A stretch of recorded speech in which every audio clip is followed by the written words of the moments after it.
Hey everybody, it's Ms.B here with Fancy Nancy Friday. Now remember, it's Friday, so we've traded our bathrobes in for our tiara and our sparkles, and we are getting ready for our bedtime story. Remember, it's bedtime, so that means you've already combed your hair and you've already brushed your teeth. You have? Great, let's get started.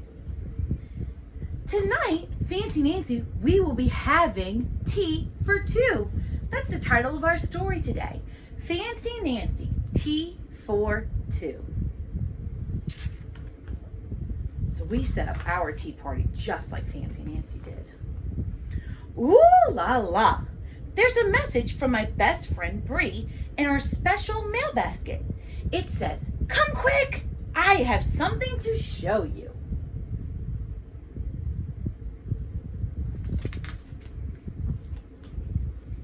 The mail basket is set up on a rope that runs between our houses. This way we can always stay in touch.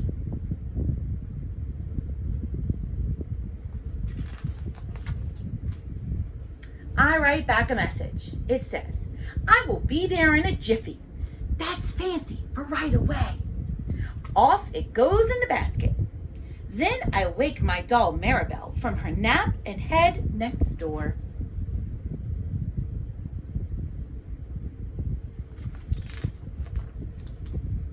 As soon as I arrive, Bree says, "Close your eyes and count to 3. Un, deux, trois. I love counting in French. When I open my eyes, Bree is holding a tray with a fancy tea set on it. There's a teapot, a sugar bowl, a creamer, and 2 cups with saucers. Ooh, how elegant, I say. My aunt gave them to me, Bree explains. She and my mom used to play tea party with it.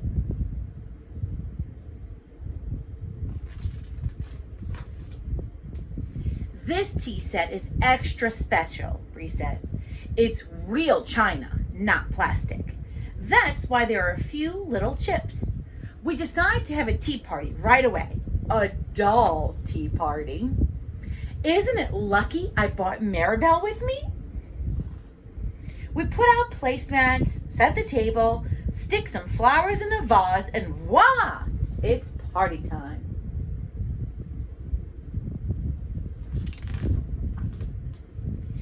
Bree wants her doll Chiffon to be hostess first. That's fair.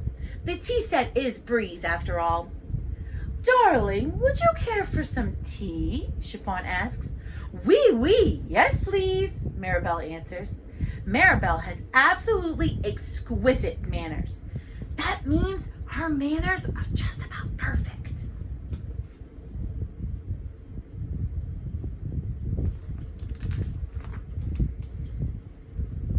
The dolls sip their tea in a very fancy, dainty way. When they are done, I say, "Now it is Maribel's turn to pour." I start to reach for the teapot. "No," says Bree. She pushes my hand away. "Chiffon is still the hostess. That's not fair. Maribel deserves a turn," I say. I reach to take the teapot from Bree. Then something horrible happens. The teapot goes flying.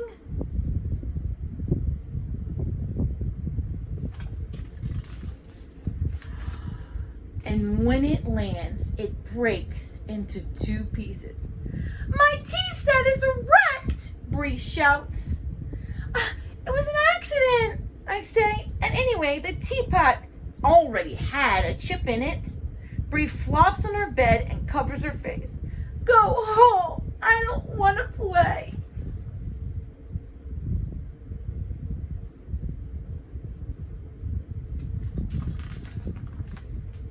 "Fine, I'm leaving and I'm not coming back. Au revoir." Then Maribel and I storm out of Bree's house and back to mine. At home, I keep looking outside my window to see if Bree sent a message saying she's sorry for how mean she was.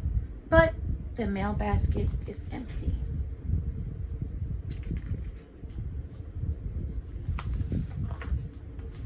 During dinner, my mom asks if something is wrong. So I tell everyone what happened. My dad says, even though it was an accident, it was your fault that the teapot broke. My mom asks, did you say you were sorry? Well, not exactly, I say. That's what you need to do, Mom says. My parents are right. But what if Bree stays mad at me forever?